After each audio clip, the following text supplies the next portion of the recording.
C'est du livre du ciel, tome 1. Une nouvelle et très lourde croix pour Louisa, l'obligation en tant que victime de se soumettre au prêtre.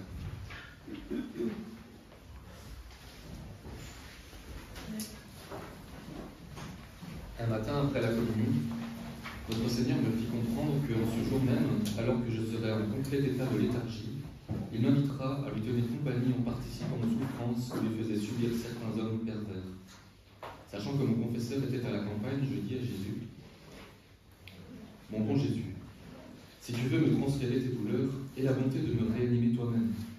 Car si ma famille voulait faire chercher le confesseur, il ne serait pas disponible.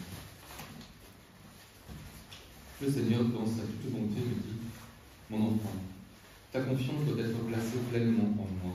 Sois tranquille, confiante et résignée de manière à ce que tout en toi repose en moi. Cela rendra ton âme lumineuse et fera que toutes tes passions resteront calmes. En attirant ton âme par mes rayons de lumière, j'en prendrai possession et je la transformerai pleinement en moi, faisant de ta vie ma propre vie.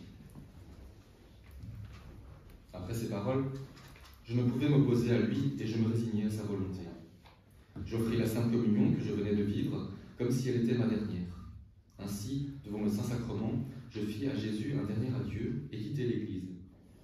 En dépit de ma résignation, je me sentais un peu inconfortable quand je pensais à ce qui allait m'arriver. Aussi, je pleurais et je priais pour que le Seigneur me communique des forces neuves pour me raviver si je perdais connaissance. Ce jour-là, je fus surprise par l'attaque qui me plongea dans cet état mortel. Ce fut une très amère, nouvelle et extrêmement lourde souffrance pour moi. Ce fut la pire et la plus lourde que j'avais subie jusque-là. En entrant dans cet état de souffrance extrême, je me résignai à faire la volonté de Dieu et j'étais prête à mourir. Voyant mon état, ma famille envoya chercher un prêtre, autre que mon confesseur habituel, qui était absent. Ce prêtre, je le dis dans la charité, qui pouvait avoir l'intention de m'aider, refusa de venir à la maison. Ainsi, pendant 10 jours, je fus dans cet état de pétrification mortelle, mais sans mourir. Finalement, au 11e jour, le confesseur que j'avais eu pour ma première communion vint. Il me réanima comme mon autre confesseur le faisait. Ici, on voit un autre aspect de la croix. Donc, Louisa est vraiment une âme victime. Et ce que le Seigneur veut nous faire comprendre ici aussi, donc justement dans l'obéissance, obéir à qui? Au prêtre. Le prêtre, c'est qui? Il représente l'Église. Donc elle est toujours soumise à l'autorité de l'Église. Et évidemment, bien sûr, il y a des prêtres qui à l'époque aussi ne sont pas contents ou ne savent pas exactement ce qu'elle dit ni quoi que ce soit. Donc pendant 10 jours, elle était dans un état de pétrification, quoi. Donc elle était morte sans être morte. Voilà, donc ça c'est un autre aspect qu'on voit de ce qu'est une croix. Donc il y a des âmes victimes comme Louisa Piccarreta qui avait une très grande mission. Padre Pio avait aussi une autre mission qui était aussi liée à la croix, mais différente de Louisa. Et c'est ça qu'on va voir ici dans les différents textes des livres du ciel, les différentes croix, donc des âmes victimes, des âmes qui ont des missions particulières, et de nous-mêmes aussi, les propres croix que nous avons dans nos vies.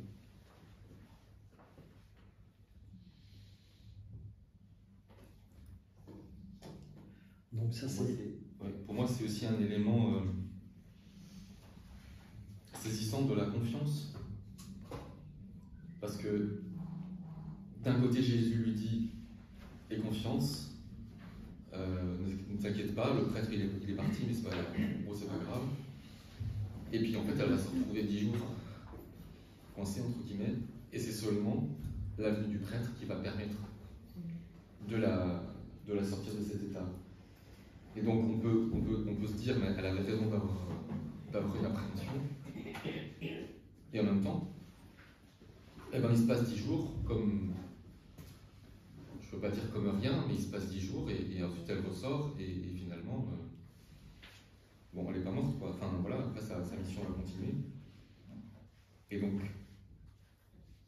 il y a à la fois l'obéissance au prêtre qui reste incontournable et en même temps la confiance en Jésus, en Dieu, en ce qu'il fait pour elle qui peut être c'est ça qui est intéressant avec Dieu, parce que Dieu dit toujours « et confiance ».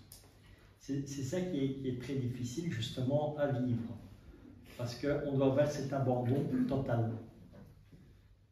Moi, c'est la même chose quand le Seigneur m'a dit tu vas parler de la divine volonté, et confiance en moi, c'est ce qu'il a dit. Je vais tout enlever, c'est bien, mais et après je fais quoi? Ben voilà, c'est ça l'abandon, avoir confiance en Dieu. À la dernière seconde, voilà, mais tu vois, donc ici, pendant 10 jours, elle est là, mais la confiance en Dieu.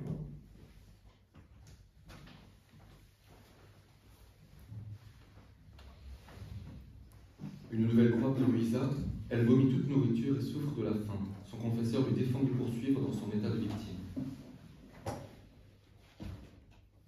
Ayant surmonté la précédente difficulté, le Seigneur désirait nous soumettre à une tâche plus ardue. Une des souffrances continues qui me vint directement de Jésus fut l'épisode des vomissements après avoir mangé. Comme ma famille me donnait quelque chose à manger, je le vomissais immédiatement, et je devenais si faible que je ne pouvais plus parler. Mais je me souvenais de ce que Jésus m'avait dit, « Fais ce qu'on te dit ». Et je ne désirais rien d'autre. Je me sentais honteuse, et comme si ma famille me grondait en me disant « Pourquoi veux-tu encore manger alors que tu viens tout juste de vomir ?» Aussi, je me disais en moi-même, je ne demanderai rien jusqu'à ce qu'il m'apporte quelque chose. Dieu s'occupera des choses. Et je poursuivais, rempli de remerciements de pouvoir souffrir pour l'amour de Jésus, et j'offrais tout en réparation pour mes offenses commises par le péché de gourmandise. Je ne sais pas pourquoi, mais mon confesseur, qui avait entendu dire que je vivais des épisodes de vomissement, m'ordonna de prendre de la quinine chaque jour. Ceci dérangeait mon appétit.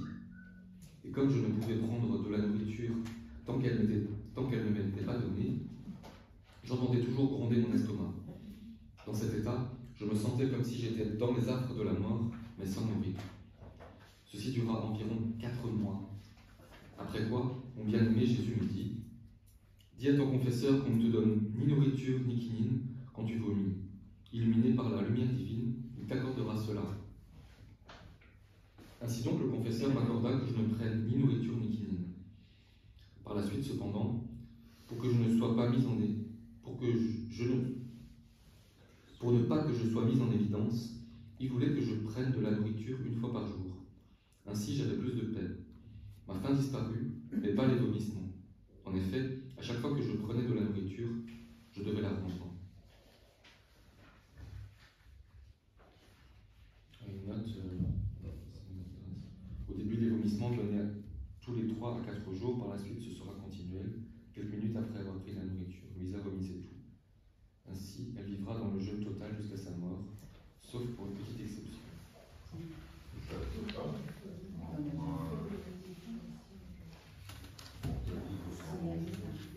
Mais il y a beaucoup de grands saints. Quand tu regardes Marthe Robin, elle n'était nourrie que de l'Eucharistie. Tu vas regarder Thérèse Neumann, que de l'Eucharistie, elle vivait, tu vois. Donc Marie-Julie Genaille aussi, je pense, qu'elle était uniquement avec l'Eucharistie. Donc, on va dire c'est pas si exceptionnel que ça, mais encore une fois, ce n'est uniquement que par grâce de Dieu. Hein. Ça, il n'y a que ça. Hein. Ah mais oui, mais non, c'est la grâce de Dieu. Ah, il office. Mon bien-aimé Jésus me dit souvent, dis à ton confesseur de te donner la permission de ne plus manger du tout. Mais à chaque fois, il refusait en disant, accepte la nourriture qui t'est donnée comme un acte de mortification en réparation des nombreuses offenses faites au Seigneur par la gourmandise des hommes. Chaque fois, au bout de quelques jours, notre Seigneur revenait à la charge et répétait, une fois encore, je veux que tu demandes à ton confesseur la permission de ne prendre aucune nourriture. Fais-le nonchalamment et sois disposé à accepter, dans l'obéissance, tout ce qu'il faudra que tu fasses. Une fois, alors que, comme le voulait Jésus, je refaisais la demande à mon confesseur, celui-ci, je ne sais pas pourquoi, non seulement refusa de me donner la permission sollicitée, mais il m'ordonna d'arrêter mes souffrances, comme si elles dépendaient de moi. La raison de sa réaction était peut-être la suivante. Se souvenant que je lui avais dit que mes souffrances ne dureraient que 40 jours, alors qu'elles perduraient, il fut amené à croire que je ne lui disais pas la vérité concernant l'état de souffrance qui m'était demandé, ou concernant le fait que je ne devais plus prendre de nourriture. Pour des raisons qui me sont inconnues, il en vint à la conclusion que je ne devais plus rester dans cette situation de victime, et que si je retombais dans cet état de souffrance, il ne devrait plus venir me réanimer. Je dois dire que, par esprit d'obéissance, j'étais bien disposé à me soumettre à ces directives, d'autant plus que ma nature réclamait d'être déchargée du fardeau de tant de souffrances mortelles qui se reproduisaient fréquemment. Cependant, il m'apparaît clair que je n'aurais jamais pu porter de tels fardeaux sans une intervention divine spéciale. Il y avait aussi la souffrance d'avoir à me soumettre en tout, même en ces choses qui me répugnaient, les nécessités naturelles. C'était vraiment un sacrifice que je faisais pour me conformer à la volonté de Dieu. D'ailleurs, sans ce motif de la conformité à la volonté divine, même les plus grands saints auraient renoncé. À Jésus, je dois mon habileté à lui retourner l'amour immense qu'il m'a toujours manifesté. C'est ainsi que j'éprouvais une certaine consolation vis-à-vis de mon passé et que j'étais disposé à tout faire dans la sainte obéissance. Puisque je faisais l'expérience de l'amour et de la bonté de Dieu envers moi, j'étais prête et consentante à rester confinée à mon petit lit aussi longtemps que le Seigneur le voudrait, dans l'état de victime. Sa sainte volonté, qui sait bien changer la nature des choses, les transformer d'amers à tous, obtenait pour moi la résignation et la conformité à sa volonté.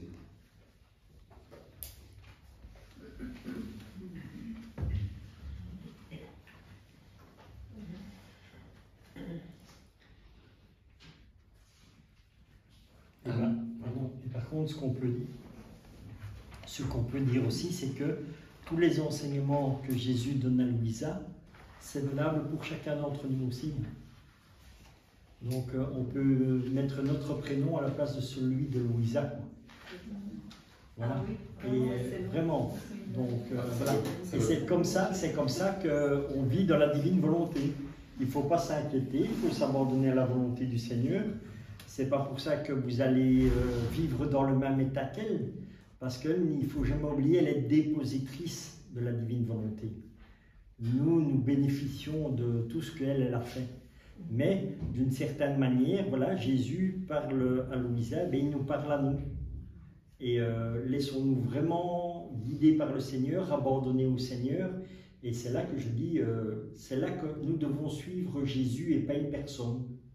Donc, mets-toi, quand tu lis un texte du livre du ciel, mets-toi à la place de Louisa et essaye de comprendre ce que le Seigneur veut te dire à travers ce texte.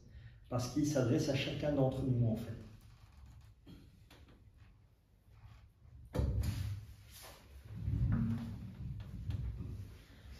Un deuxième mariage pour Louisa, son mariage avec la croix. Je poursuivrai en disant que Jésus me parlait souvent de sa passion.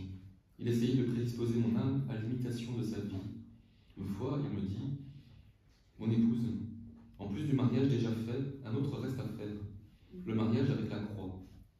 Sache que les vertus deviennent douces et aimables quand elles sont évaluées et fortifiées à l'ombre de la croix. Avant que je vienne sur la terre, la souffrance, la pauvreté, la maladie et tous les genres de croix étaient vus comme des infamies. Mais ayant été vécue par moi, la souffrance fut sanctifiée et divinisée. Son apparence changea, elle devint douce et gratifiante.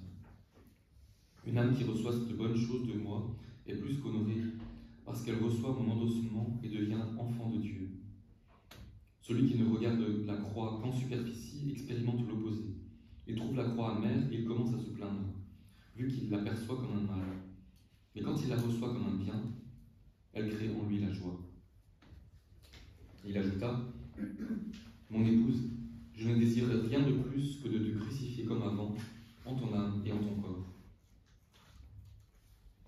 Après que Jésus me dit cela, je sentis en moi une telle infusion du désir d'être crucifié avec lui que je lui ai dit « Mon Jésus, mon amour, vite, crucifie-moi avec toi. » Et je me suis dit « Quand il reviendra, la première chose que je lui demanderai, celle que je considère comme la plus importante, sera la souffrance pour mes péchés et la grâce d'être crucifié avec lui.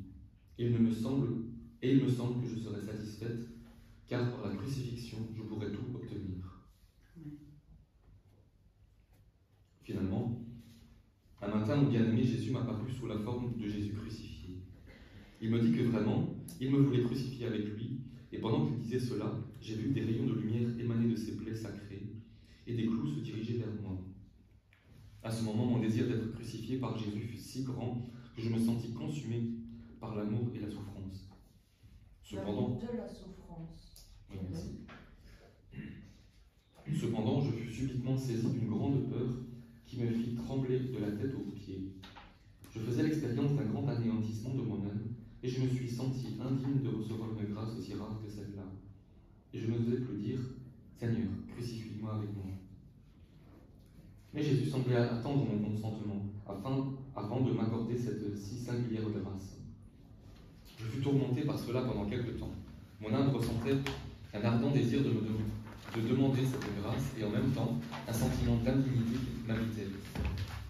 Ma nature était secouée et tremblait, effrayée.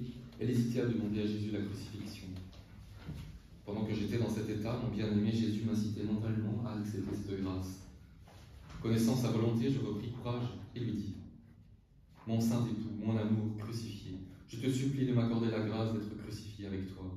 Je te demande aussi qu'il n'y ait aucun signe visible sur moi de cette grâce. Oui, donne-moi rapidement chacune de tes souffrances, donne-moi tes plaies, mais ne dévoile pas tout ce qui m'arrive aux autres, que ce soit entre toi et moi seulement. » Cette grâce me fut accordée, et bientôt, des rayons de lumière et des clous partirent de Jésus crucifié et vinrent me blesser, pénétrant mes mains et mes pieds.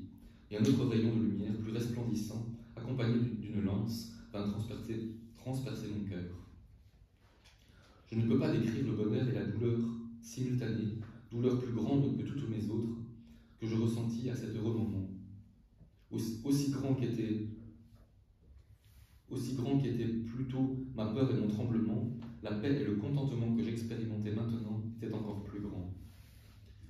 Ma souffrance était si intense que je croyais que la douleur de mes mains, de mes pieds, la douleur dans mes mains, mes pieds et mon cœur annonçaient ma mort. J'ai senti les os de mes mains et de mes pieds être brisés en tout petits morceaux. Et j'ai senti la pénétration des clous dans chaque blessure. Je confesse que le doux contentement obtenu par ces plaies ne peut être décrit par des paroles. Mon émerveillement augmentait en intensité et en même temps que la puissance de la douleur qui, non seulement me faisait me sentir mourante, mais en même temps me revigorait et me faisait sentir que je n'étais pas mourante. Et rien n'apparaissait à l'extérieur de mon corps qui cependant subissait des spasmes et des douleurs aiguës. Mon confesseur vint et m'interpella en vertu de l'obéissance. Il libéra mes bras, paralysés par une pression nerveuse. Mentalement, je ressentais des douleurs où les rayons et les clous avaient pénétré. Mon confesseur commanda, en vertu de l'obéissance, que tout cesse immédiatement. En vérité, la douleur intense qui m'avait rendue inconsciente cessa immédiatement. Oh, quel miracle la sainte obéissance entraîna pour moi. Combien de fois je me suis ainsi trouvé en collusion avec ma sœur la moindre. Par l'obéissance, Jésus guérit tous les spasmes et douleurs de mort qui m'habitaient et rapidement restaura ma vie. J'admets honnêtement que si ces souffrances n'avaient pas été mitigées par mon confesseur, j'aurais eu de la difficulté à m'assujettir à elles. Puisse le Seigneur être toujours béni pour avoir accordé à ses ministres le pouvoir d'enlever à la mort ses proies. Et j'espère que tout cela a toujours été pour la plus grande gloire de Dieu et le salut des âmes. Je dois aussi signaler que pendant que je vivais ces souffrances mortelles, les choses mentionnées plus haut ne laissaient aucune aucune trace sur mon corps. Quand je retombais dans ces souffrances, je voyais les plaies de Jésus clairement imprimées sur mon corps. Il semblait que les plaies de Jésus crucifié, qui avaient été infligées sur mes mains, mes pieds et mon cœur, étaient les mêmes que celles de Jésus. Ce que je viens de dire décrit mon mariage avec la croix et les douleurs souffertes dans ma première crucifixion. J'ai vécu tant d'autres crucifixions dans les années subséquentes qu'il m'est impossible de les énumérer toutes. Mais, puisque je dois en parler, je raconterai les principales et les plus rapprochées jusqu'en l'année 1899. Et si on fait un peu attention dans la description que Louisa donne de la crucifixion, quelle que soit la grâce, si on ne regarde pas de plus haut, on va voir Saint François d'Assise, ou même Sainte Thérèse d'Avila, ils parlent tous d'une lumière. Des lumières sortaient des blessures, des plaies du Christ. Et elles touchaient, donc Sainte Thérèse d'Avila, elle a été touchée par la lance dans son cœur. Et même quand elle est morte et qu'on a enlevé son cœur, on voyait la trace de la lance dans le cœur de Sainte Thérèse. Mais eux voyaient toujours de la lumière. Saint François d'Assise, c'est la même chose. Ils voyaient des lumières sortir. Et ces lumières les touchaient, et c'est comme ça qu'ils étaient stigmatisés, en fait. Donc, unis à la croix de Dieu. Et c'est marrant parce que Jésus, lui, si on fait attention à sa passion, lui, il est cloué, avec des clous et c'est du sang, mais tous les grands mystiques qui ont été stigmatisés, c'est tous de la lumière. Donc, ils ont tous des stigmates lumineux, comme on dit. Des stigmates de la gloire de Dieu, en fait. Mais que eux seuls voient. Eux l'ont vu, mais par exemple, Padre Pio, toi, oui, eux seuls voient. Padre Pio, après, tu voyais qui saignait. Mais c'est le sang du Christ qui coulait aussi dans ses mains, quoi. Mais nous ne voyons pas la lumière. Mais eux, au moment où Padre Pio a reçu les stigmates, lui, il voyait de la lumière qui émanait des blessures du Christ et qui ont cloué ses mains. Et la même chose avec ses pieds. Et la même chose avec le côté de la lance. Donc tout était lumineux pour eux, mais après, donc ils voyaient le sang comme nous le voyons, quoi. Mais par exemple, et c'est ça qui est incroyable, que chez n'importe quel stigmatisé, ils ont deux sangs. Ils ont leur sang propre et le sang de Jésus qui coule de leurs plaies. Et c'est ça qu'il faut bien comprendre, parce que Padre Pio, les blessures saignaient jour et nuit, ça ne s'arrêtait jamais. Et parce que les gens disaient, mais comment c'est possible qu'il vive? Mais c'est pas son sang à lui qui sortait, c'était le sang du Christ. Et donc si on avait analysé son sang à ce moment-là, on avait vu que c'était un autre sang. Mais ils l'ont analysé, ils ont vu que c'était bien sûr, et ils ont vu que c'était un autre sang. D'ailleurs, maintenant encore, il y a encore des stigmatisés à qui ils font des prélèvements et tout ça, ils voient bien que ce n'est pas le sang de la personne. J'aimerais bien que vous m'expliquiez quel est le combat. Je peux comprendre une partie, c'est pas ça, mais je veux dire, c'est quand même répétitif qu'elle demande toujours à Jésus qu'on ne voit pas l'origine de ses souffrances, que ses souffrances ne soient... Comment est-ce qu'elle dit? À ce que ces souffrances ne soient pas dévoilées. Voilà, c'est pour garder l'humilité, en fait. C'est pour être dans l'humilité, parce que le problème qu'il y a, c'est qu'il peut y avoir de l'orgueil. Et puis il y a aussi un autre aspect, c'est que c'est gênant vis-à-vis des autres. Quand les autres ils voient ça, ils commencent à s'affairer, s'affoler dans tous les sens, etc. Elle ne veut pas attirer la pitié. Et il y a ça. Et elle ne veut pas attirer l'attention, en fait. Simplement. Surtout l'attention. Et aussi, il faut voir aussi une chose, parce qu'il y a encore une autre chose aussi qu'elle ne veut pas, c'est pour les parents, c'est douloureux. Oui. C'est parents, elle. Mais toujours pour les gens qui ont des missions particulières, voilà. Parce que n'oublie pas que quand tu as une mission particulière du Christ, que tu vis la vie du Christ, il y a des moments douloureux. Et c'est vraiment pour pas que ta famille puisse souffrir ou quelque chose comme ça. Moi, je peux partager il y a beaucoup de choses de ma vie spirituelle que je ne partage pas avec ma maman parce qu'elle ne le supporte pas. Tu vois, elle ne peut pas concevoir les choses. Alors, résultat, au début, je le partageais parce que voilà, je voulais tout partager. C'était ma maman, je voulais qu'elle sache les choses et tout ça.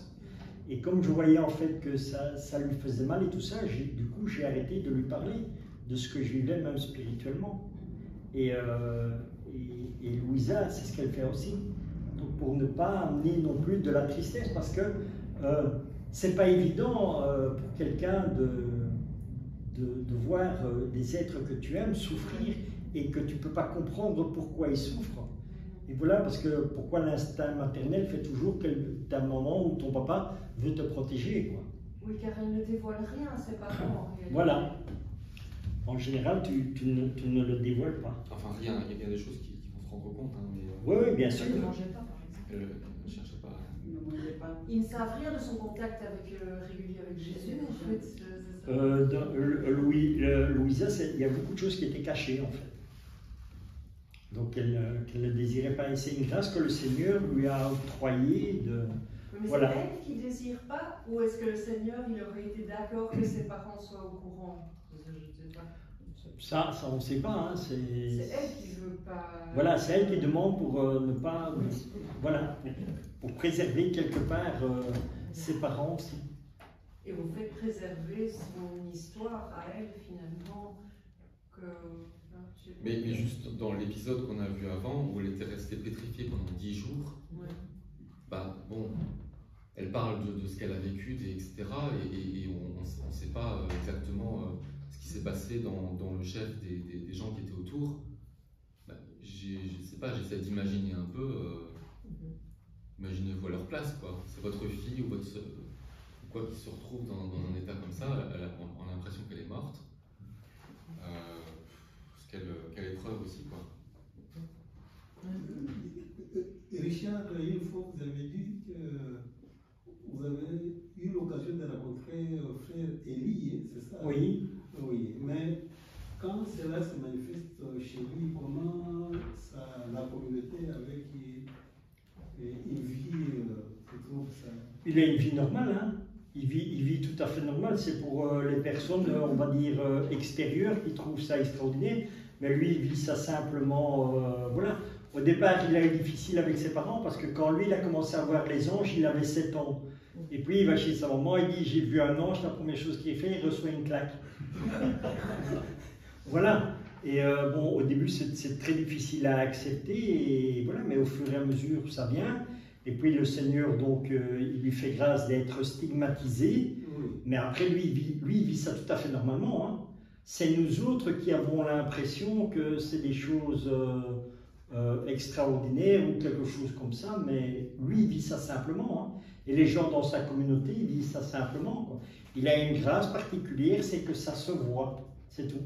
Mais quand il vivait ça à la Semaine Sainte, il n'y avait que les prêtres qui pouvaient le rencontrer, parce que là, c'est là où il vit vraiment la passion à la plus forte douleur. Donc il était alité à ce moment-là. Et là, il n'y avait que les prêtres ou n'importe quel homme d'église qui pouvaient assister, mais pas les gens.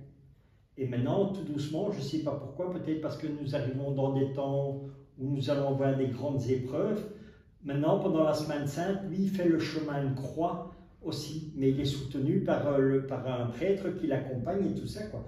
Et tu peux le voir sur Internet parce que chaque année, il donne la Semaine Sainte, il donne sur YouTube, quoi, où tu le vois qui participe. Voilà, c'est faire prendre conscience aux gens que le Seigneur est toujours présent.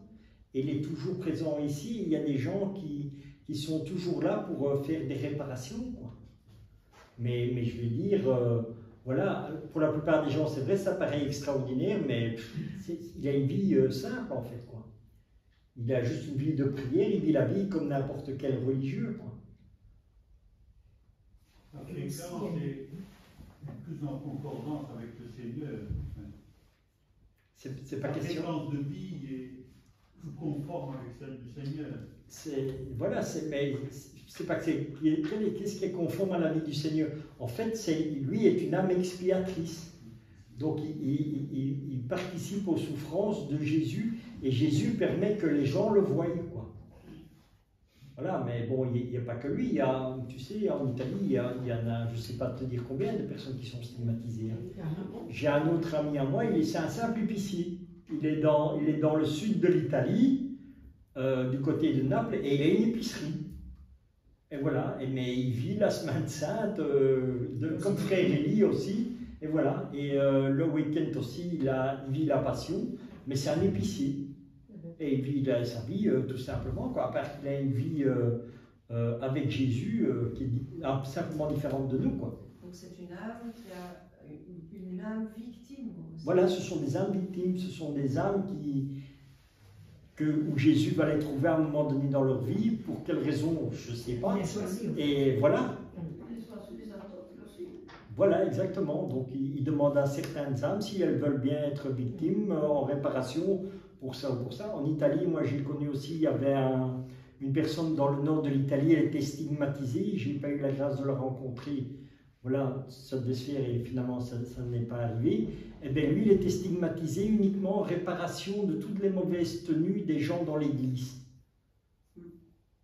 Donc, parce que tout le monde va n'importe comment dans l'église, et C'est ben paroissien. lui, il devait souffrir ça en réparation. Voilà. Donc, et c'est le Seigneur qui a été le trouver. Voilà quoi. Mais quelque chose d'assez spécial, même que ce soit le Padre Pio ou le Père Élie, il y a des odeurs de fleurs. Oui, des odeurs de rose, frère Élie. Mais tu sais, moi j'ai déjà croisé des personnes dans la rue et elles émanaient la rose. Elles émanaient la rose. C'est pas un parfum? Ouais, non, parce que c'était aussi sur des hommes. Ah. Tu vois? Et pourquoi? Ben, en réalité, c'était des gens qui avaient une vie de prière. Et leur vie est tellement profonde que voilà, tu sens l'émanation. Voilà, parce que la Vierge Marie les accompagne, ou les anges, et ils permettent d'avoir ça, quoi. Mais je vais dire, oui. C'est pas courant. Non. Même si c'est normal par rapport à eux-mêmes, mais c'est pas courant en fait. Il n'y a pas tellement de gens qui sont vraiment en prière et qu'on peut croiser dans la rue. Quoi. Pas là où je me En majorité, c'est plutôt l'inverse. Voilà, mais je vais dire, voilà, mais ça peut, parfois, tu sais, c'est pas forcément avec une personne aussi. Moi, j'étais avec mon épouse, on était à Padoue, et on est allé voir le couvent de Saint-Léopold Mandic. On savait pas rentrer, on était arrivé, j'ai dit à mon épouse, j'ai dit, viens, on va prier le chapelet ici devant. Et au moment où on a commencé le chapelet, ben, tout sentait la rose autour de nous. Eh bien, à Medjugorje, on nous a transmis l'enseignement comme quoi l'odeur de la rose, c'est la Vierge Marie, en fait, tout simplement.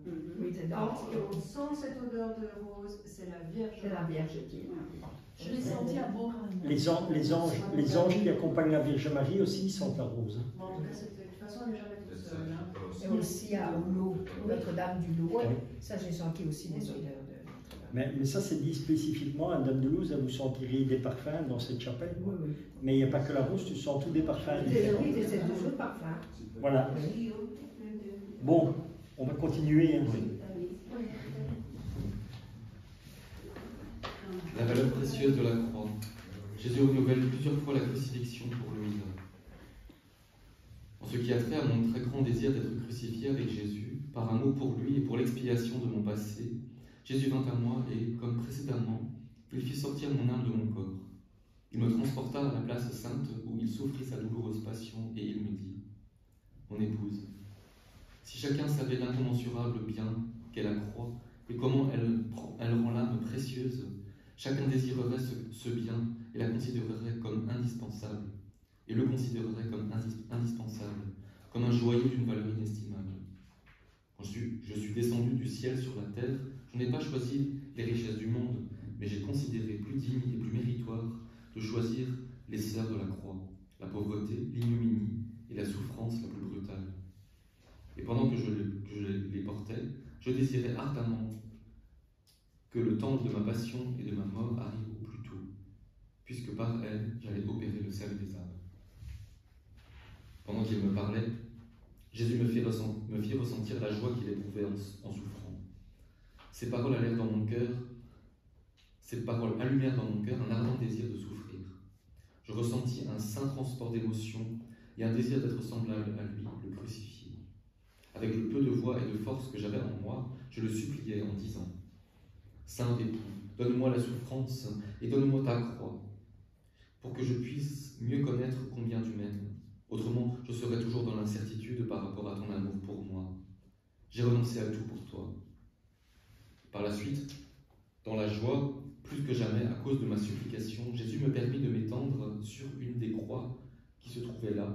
Quand je fus prête, je l'ai supplié de me crucifier. Affectueusement, il prit un clou et commença à l'enfoncer dans ma main, et de temps en temps, il me demandait « Est-ce que ça fait trop mal? Veux-tu que je continue ?» Oui, continue mon bien-aimé. Malgré ma douleur, je suis tellement contente que tu me crucifies. Quand il commença à clouer mon autre main, le bras de la croix s'avéra trop court, alors qu'avant, il était de la bonne longueur. Alors Jésus enleva le clou déjà enfoncé et me dit « Mon épouse, nous devons trouver une autre croix. Repose-toi et rafraîchis-toi. » Je suis incapable de décrire la mortification que j'ai ressentie à ce moment. Ainsi donc, je n'étais pas digne de cette souffrance. Ces blagues furent répétées plusieurs fois. Quand les bras de la croix furent appropriés, la longueur de la croix ne l'était pas. À une autre occasion, pour que Jésus n'ait pas à me crucifier, quelque chose manquait pour ma crucifixion. Jésus trouvait toujours quelques prétextes pour la reporter à une autre fois. Oh, quelle amertume mon âme expérimentait de ces conflits répétés avec mon Jésus. Plusieurs fois, j'étais justifié de me plaindre à lui parce qu'il me refusait la vraie souffrance. À plusieurs occasions, d'un ton amer, je lui ai dit « Mon bien-aimé, il semble que tout finit à la blague. Par exemple, tu m'as dit plusieurs fois que tu m'amènerais dans le paradis une fois pour toutes. Mais à chaque fois, tu m'as fait revenir sur terre pour habiter mon corps à nouveau. Tu m'as dit que tu aimerais me crucifier pour que je puisse faire ce que tu fais. Toutefois, tu n'as jamais permis que j'atteigne une complète crucifixion. » Et Jésus disait « Oui, je le ferai bientôt. N'en doute pas, ce sera fait. »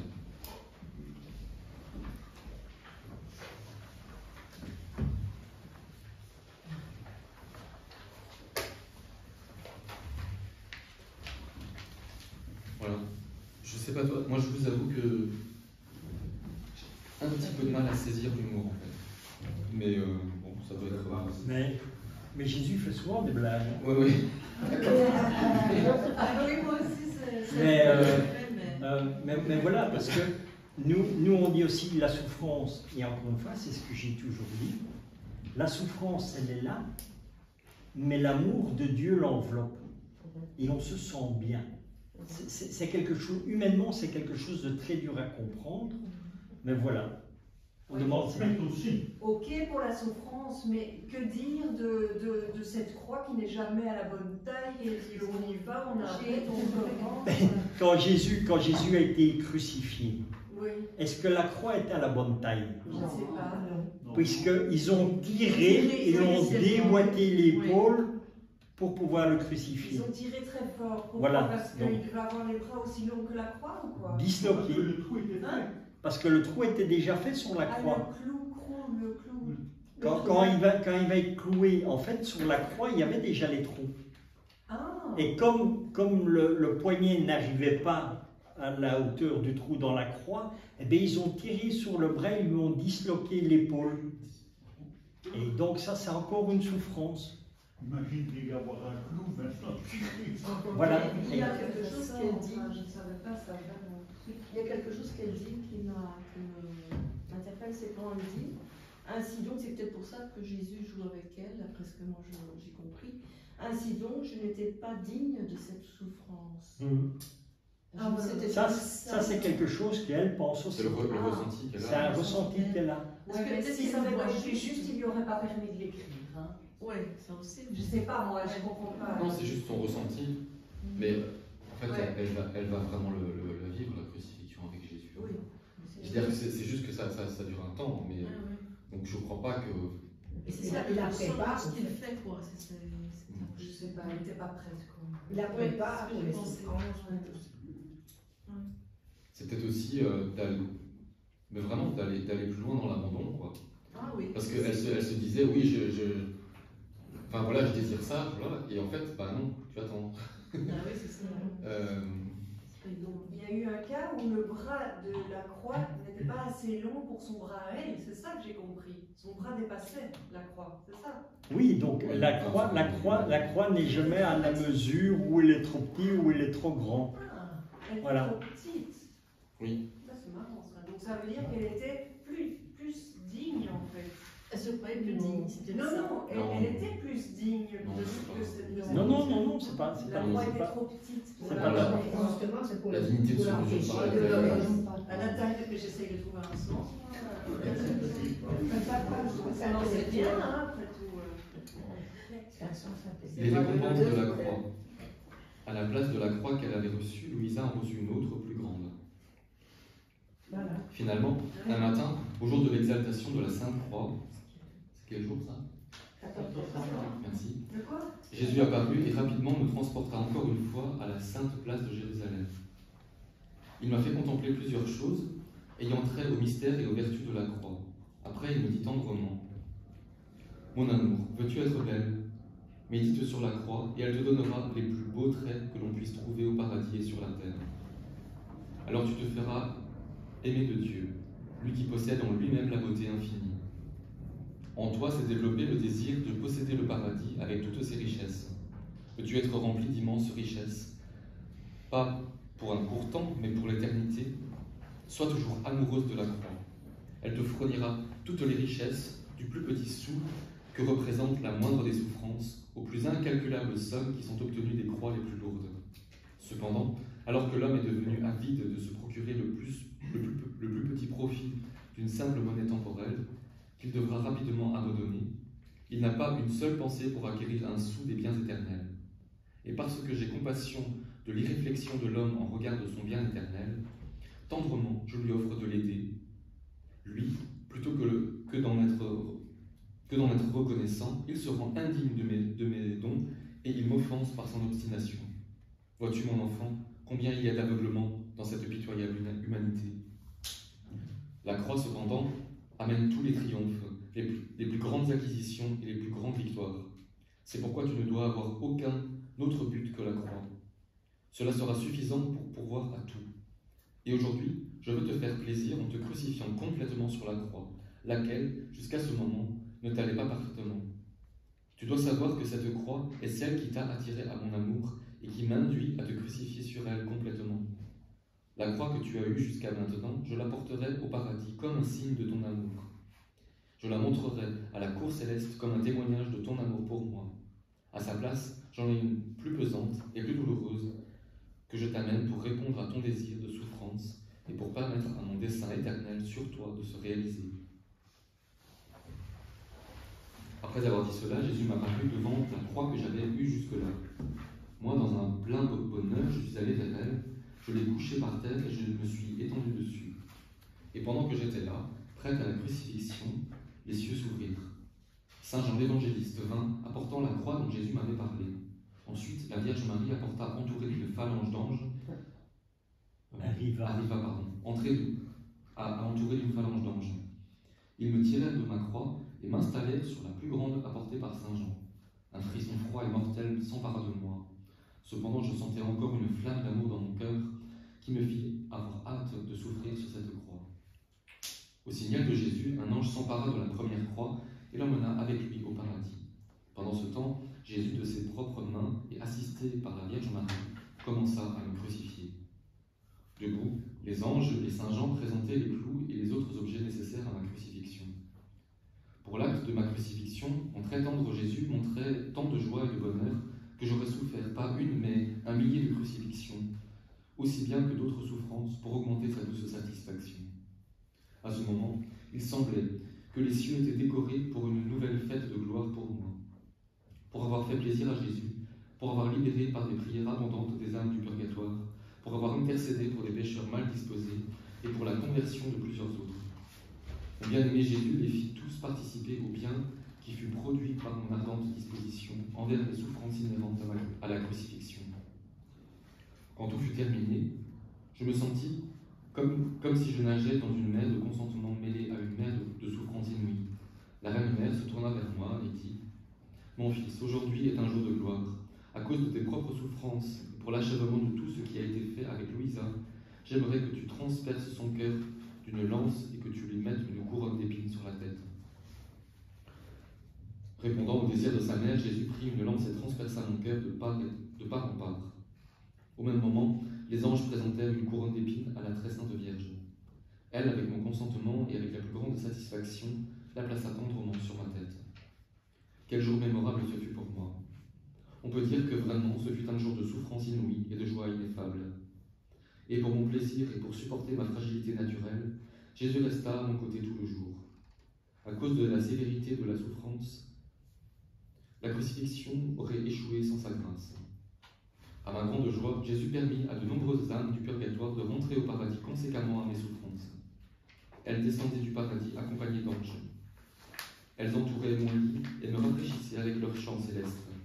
C'étaient des cantiques de joie et des hymnes de louange à la magnificence de Dieu.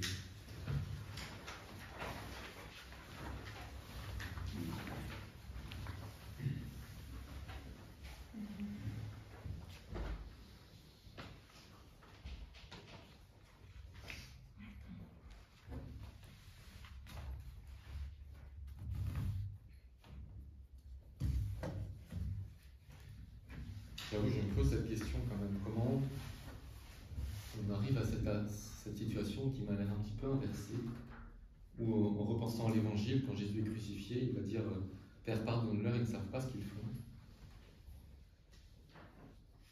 Et maintenant, c'est Jésus lui-même qui crucifie. Oui, ça va.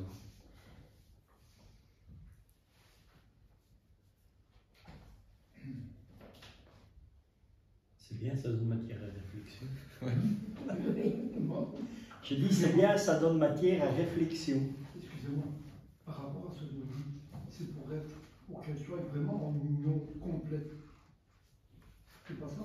Oui, c'est vrai. Bien C'est sûr. pour que Jésus ne soit pas tout seul à souffrir. en C'est fait. une union vraiment Mystique. voilà. C'est ça qui va être accompli, bien sûr. Voilà. C'est ça ce que nous donne dans nos souffrances si on les accepte. Hein. Quand on accepte nos souffrances, on soulage la souffrance de Jésus Dieu, en fait, hein, parce que sinon il est tout seul à souffrir et parce qu'on rejette la souffrance sans cesse, on est toujours révolté, tandis que là c'est vas-y, je prends cette souffrance avec toi, j'y vais, quoi. Et lui, ça grandit, ça permet même aux âmes justement du purgatoire de s'élever jusqu'au paradis, ça les libère. Donc finalement, la puissance divine, elle prend en force hein, sur notre terre envahie par le mal, quoi. Hein. Oui, mais vous croyez que On le prépare. les athées qui ne fréquentent plus les églises, qui présentaient ce programme, vous croyez qu'ils vont vite trouver dans les églises? Mais c'est une nouvelle ère qui s'ouvre. C'est une nouvelle ère. Je ne peux pas leur raconter cette histoire. Hein. C'est une nouvelle ère. On est 2000 ans plus tard, et je pense que Ça va être. Je ne sais plus exactement les mots, mais mon joug est facile à porter. Eh ben, Voilà. Mon fardeau léger. Eh ben ouais. Mais ça, de toute façon, il faut bien se rendre compte d'une chose, Mais c'est que la divine volonté va toucher le cœur de tout le monde, hein. Même des personnes athées. Hein. Ils vont entendre le mot divine volonté. Le mot divine volonté, c'est quoi? C'est l'amour, en fait. Hein. C'est juste le mot aimer. Mais c'est ça, humainement c'est incompréhensible. On ne sait pas. De la même manière que la souffrance, elle est incompréhensible humainement, mais divinement, elle est très simple à comprendre. Et c'est ce que je dis, la divine volonté. Moi, j'ai été parler à une personne, j'étais simplement en train de discuter, et j'ai dit à la personne, de quelle origine vous êtes, parce que je trouvais que cette personne était d'une politesse, et en 2022, c'était à l'époque, c'était quelque chose de... Moi, ça m'a choqué d'entendre une personne aussi polie. Eh bien, c'était une personne de confession musulmane.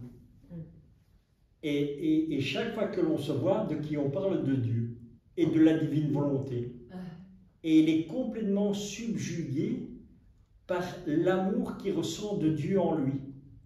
Tu vois? Et pourtant, on est complètement... Et il sait ce que je lui dis. Moi, je ne suis pas là pour le convertir, rien du tout, parce que ce n'est même pas mon but.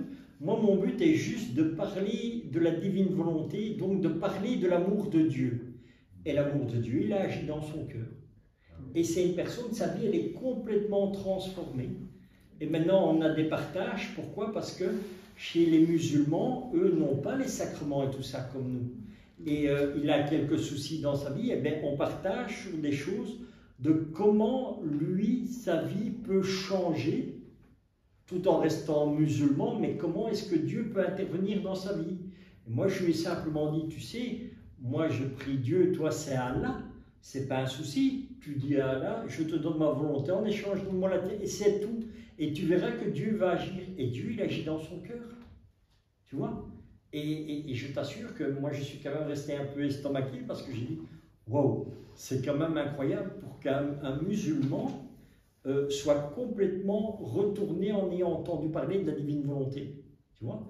Et c'est là encore un témoignage que je dis, voilà, c'est Dieu qui va unir l'humanité entière, parce que nous sommes tous enfants de Dieu, nous sommes tous venus de Dieu. Que tu sois de catho, que tu sois orthodoxe, que tu sois musulman, ce que tu veux. On est croyants, mais les incrédules qui sont sous leur place. Mais pour ça, il faut passer. Regarde le Seigneur, pourquoi le Seigneur il est venu me chercher? Moi j'étais comme ceux sur la place, peut-être encore pire.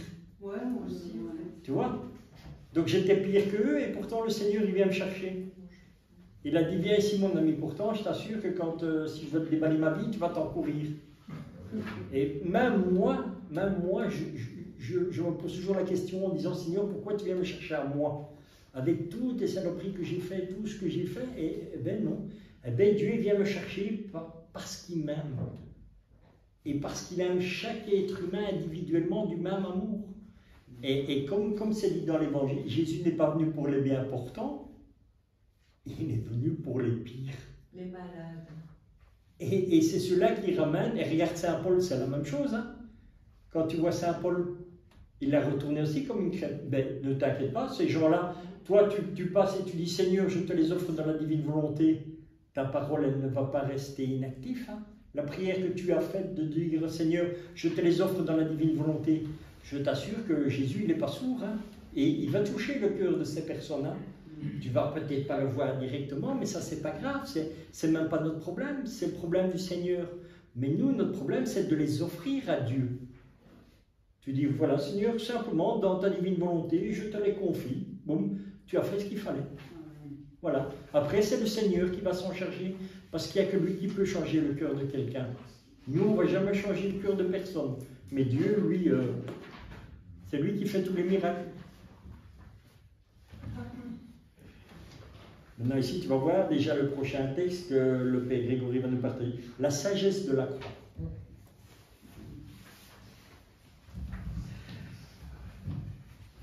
Je me sentais stimulé par mon amour envers mon bien-aimé Jésus.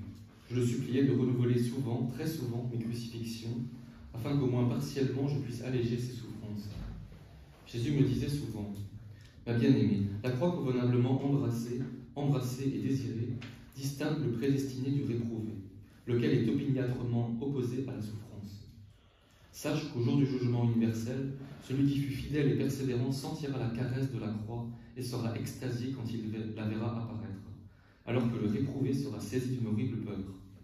Mais actuellement, ma bien-aimée, personne ne peut dire avec assurance si celle-ci ou celle-là sera sauvée ou éternellement perdue. Par exemple, si quand se présente la croix, quelqu'un l'embrasse avec résignation et patience, la baisse de temps en temps, remercie celui qui la lui envoie et me suit, c'est un signe évident et quasi certain qu'il sera parmi les sauvés. Si d'un autre côté, quand la croix se présente, quelqu'un en devient irrité, la méprise et essaye d'y échapper à tout prix, alors on peut voir là un signe qu'il se dirige vers l'enfer. Si pendant sa vie une personne m'injurie quand elle regarde la croix, alors au jour du jugement, elle me maudira, puisque la vue de la croix la conduira à une éternelle terreur. La croix est la marque du vrai chrétien. Comme un livre ouvert, elle dit tout. Elle distingue clairement et sans déconvenue le saint du pécheur, le parfait de l'imparfait, le fervent du tiède. Elle donne la lumière aux bien-pensants, elle distingue le bon du mauvais, elle révèle jusqu'à un certain point qui devrait être dans le paradis et qui devrait y occuper une place prééminente. Toutes les vertus deviennent modestes et respectueuses devant la croix. Et sais-tu quand les vertus acquièrent le plus de luminosité et de splendeur? C'est quand elles sont bien greffées à la croix. Comment pourrais-je décrire la profusion de flammes d'amour que la croix de Jésus infusa dans mon cœur par ses paroles? Je fus saisi par un engouement si grand de souffrir que si Jésus n'avait pas contenté mon cœur en renouvelant souvent, très souvent, ma crucifixion, j'aurais certainement été tourmenté par des élans incontrôlables d'amour. Parfois, après avoir renouvelé ma crucifixion, je disais, bien-aimé de mon cœur, puisque tu désires ardemment la fragrance que mes souffrances dégagent à partir de la croix, je satisfais tes désirs en crucifiant ton âme et en te communiquant chacune de mes souffrances. Mais si tu n'étais pas si peu disposé à démontrer à chacun combien tu m'aimes, je voudrais aussi sceller ton corps de mes plaies sanglantes et visibles. Je veux dans ce but t'enseigner la prière suivante à dire pour obtenir cette grâce. Ô très sainte Trinité, baignée dans le sang de Jésus-Christ, je me prosterne devant ton trône et, dans une profonde adoration, je te supplie, par les sublimes vertus de Jésus, de m'accorder la grâce d'être toujours crucifié. Malgré le fait que j'ai toujours eu la grande aversion, que j'ai encore, pour tout ce qui pourrait paraître à la vue des autres, je consentis à ce que Jésus m'infuse un plus grand désir d'être crucifié selon sa volonté. Et ne voulant pas m'opposer à ce qu'il crucifie mon corps et mon âme, j'ai rapidement renouvelé mon acceptation avec ardeur et détermination. Par la suite, Jésus lui a dit, Je lui ai dit. merci. Saint époux, les signes extérieurs n'apparaissent jamais sur moi. Si occasionnellement et sans penser, j'ai pu sembler accepter ces signes, je n'ai vraiment pas voulu consentir à cela. Tu sais comment j'ai toujours aimé que ma vie soit cachée. Puisque tu veux renouveler ma crucifixion, alors je te supplie de me donner la souffrance permanente sans allègement d'aucune sorte. Mais je désire seulement une chose. Je ne veux pas de signes extérieurs qui m'amèneraient à l'embarras et la gêne. Je n'étais pas seulement tourmenté par le fait que quelques signes extérieurs auraient pu se manifester sur mon corps, puisque sans penser, j'avais implicitement consenti à la volonté de Jésus en ce sens. Mais j'étais aussi tourmenté par la pensée de mes péchés passés. J'ai souvent demandé à Jésus la contrition et la grâce de leur rémission. Je lui ai ensuite dit que je ne serais pas en paix et contente que quand j'aurais entendu de sa bouche tes péchés sont pardonnés.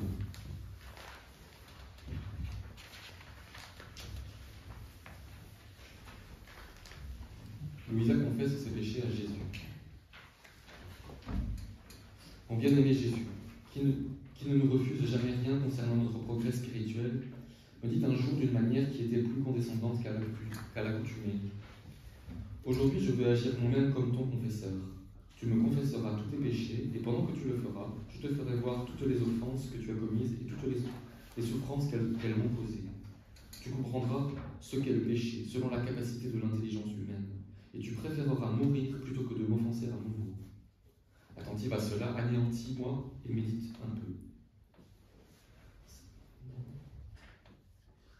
Celle qui n'est rien a du ressentiment envers celui qui est tout. Le tout aurait pu faire disparaître le rien de la face de la terre. Le rien est assez infâme pour se dire contrarié par son Créateur, malgré le fait qu'il a été plus que toléré, mais aimé. Reviens de ton néant, et avec tes sentiments d'amour, récite le Confiteor. Ouais, j'ai rien compris. Bon, c'est pas très compliqué, c'est le rien en face du tout. Celle qui n'est rien, c'est qui parle? C'est Jésus. Anéantis-toi et médite un peu. Celle qui n'est rien a du ressentiment envers celui qui est tout. Le tout aurait pu faire disparaître le rien de la face de la terre. Le rien est assez infâme pour se dire contrarié par son Créateur. Voilà, le rien, c'est nous. C'est nous, oui. Voilà, Ouais. et le tout, c'est Dieu. Ça va un peu trop vite en fait pour qu'on puisse parfois capter bien la profondeur de la chose. Faut relire à la maison. Faut relire. Oui, il faut Mais relire. oui, mais bon, on est là. En entrant dans mon néant, j'ai découvert toute ma misère et tous mes péchés. Et me retrouvant en la présence royale du Christ, mon juge, j'ai commencé à trembler comme une feuille. Je n'avais pas assez de force pour prononcer les paroles du Confiteor. Je suis resté dans cette grande confusion, incapable de dire un mot, si mon Seigneur Dieu, Jésus-Christ, n'avait pas infusé en moi une nouvelle force et un nouveau courage en me disant « Enfant de mon amour, n'aie pas peur, car même si actuellement je suis ton juge, je suis aussi ton Père. Prends courage et allons de l'avant. » Confuse et humiliée, j'ai récité le Confiteor en me voyant complètement couverte par le péché. J'ai saisi la gravité de mon affront à mon Seigneur pour avoir entretenu en moi des pensées de vrai orgueil. Je lui ai dit « Seigneur, je m'accuse devant ta majesté du péché d'orgueil. » Alors Jésus dit « Viens près de mon cœur amoureux et écoute. Ressens le tourment cruel que par ton orgueil tu as causé à mon cœur généreux. » Et moi, tremblante, j'écoutais son cœur. Comment décrire ce que j'ai entendu et compris en seulement quelques instants? Mon cœur, tremblant d'amour, battait avec tant de force que je pensais qu'il allait éclater. En fait, plus tard, il m'a semblé que mon cœur avait été brisé par le chagrin, déchiré en morceaux et détruit. Après avoir expérimenté tout cela, je me suis exclamé plusieurs fois « Oh, comme l'orgueil humain est cruel! Il est si cruel que s'il en avait le pouvoir, il irait jusqu'à détruire l'être divin. » Ensuite, j'ai imaginé l'orgueil humain comme un ver très laid au pied du grand roi. Il se lève et se gonfle de manière à se faire croire qu'il est quelque chose. Et dans sa grande audace, il commence petit à petit à ramper et à monter sur le costume du roi, jusqu'à ce qu'il atteigne sa tête. Voyant la couronne d'or du roi, il veut la lui prendre et la placer sur sa propre tête. Il veut ensuite enlever au roi son vêtement royal, le détrôner et utiliser tous les moyens pour lui enlever la vie. Le ver ne sait même pas quel genre d'être il est.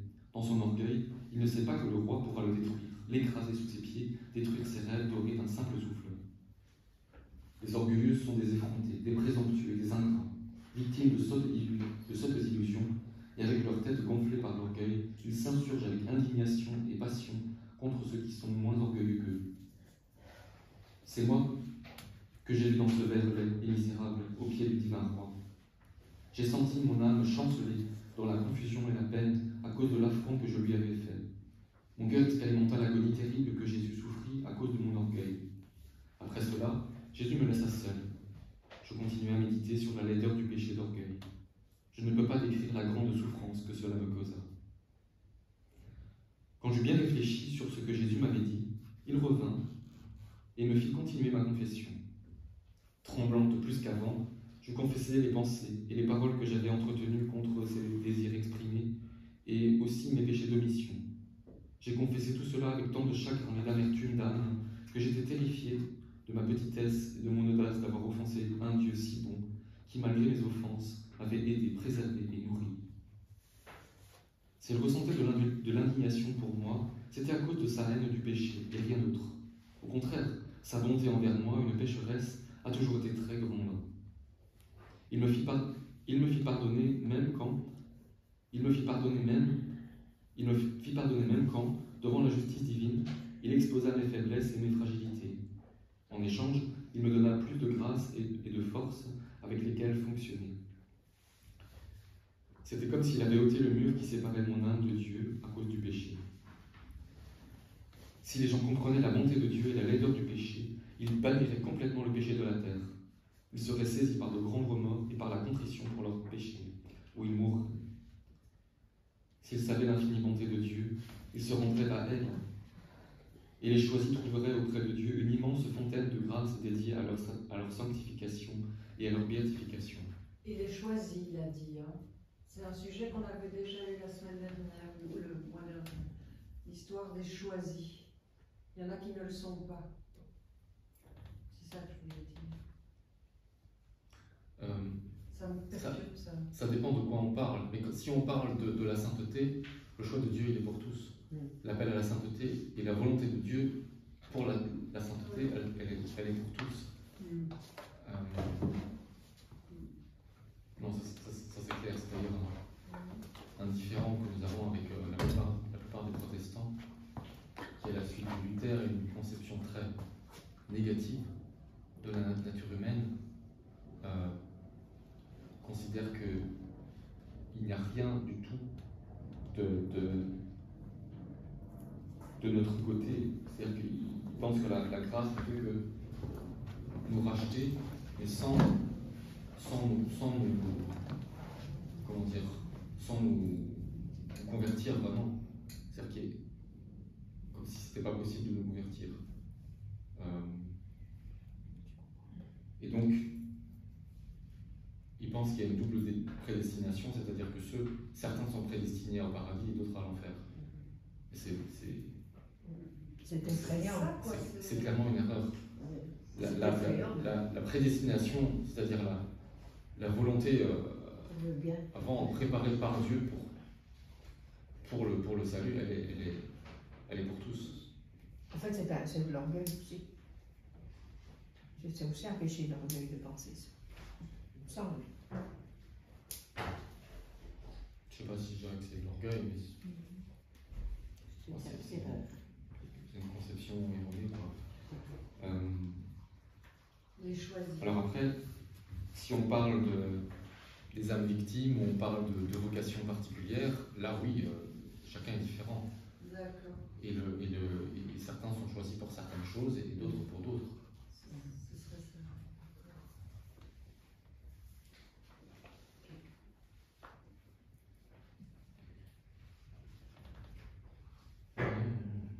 Quand Jésus vit que je ne pouvais plus porter l'angoisse et l'amertume du péché, il se retira, me laissant plonger dans mes réflexions sur le mal fait par le péché.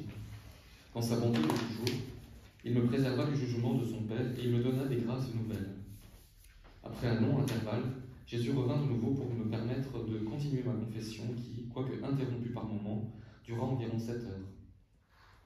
Quand le très aimable Jésus eut fini d'entendre ma confession, il quitta sa position de juge et assuma celle d'un père aimant. J'étais habité par la constatation inexorable que mon chagrin, pourtant grand, était insuffisant à me faire expier, comme je le méritais, pour mes offenses perpétrées contre mon Dieu. Jésus, pour me dérider, dit « Je veux ajouter un supplément. Je vais appliquer les mérites de mes souffrances du jardin de Gethsémani à ton âme. Cela suffira à satisfaire à la justice divine. » Je me sentis alors mieux disposé à recevoir l'absolution de Jésus pour mes péchés. Aussi, prosterné à ses pieds, pleinement humilié et confondu, je lui ai dit « Dieu très grand, j'implore ta miséricorde et ton pardon pour mes péchés si nombreux et graves. Je désirerais que mes capacités soient multipliées à l'infini pour que je puisse adéquatement faire l'éloge de ton infinie miséricorde. Ô Père céleste, pardonne le grand affront que je t'ai fait en péchant contre toi et daigne me donner ton pardon éternel. » Jésus me dit alors « Promets-moi de ne plus jamais pécher. Tiens-toi loin de l'ombre même du péché. » Je répondis « Oh oui, je le promets 1 millier de fois, et je désire mourir plutôt que d'offenser mon Créateur, mon Rédempteur et mon Sauveur. Jamais, jamais plus. » Sur quoi Jésus leva sa main droite, prononça les paroles de l'absolution, et permit à une rivière de son sang précieux de couler sur mon âme.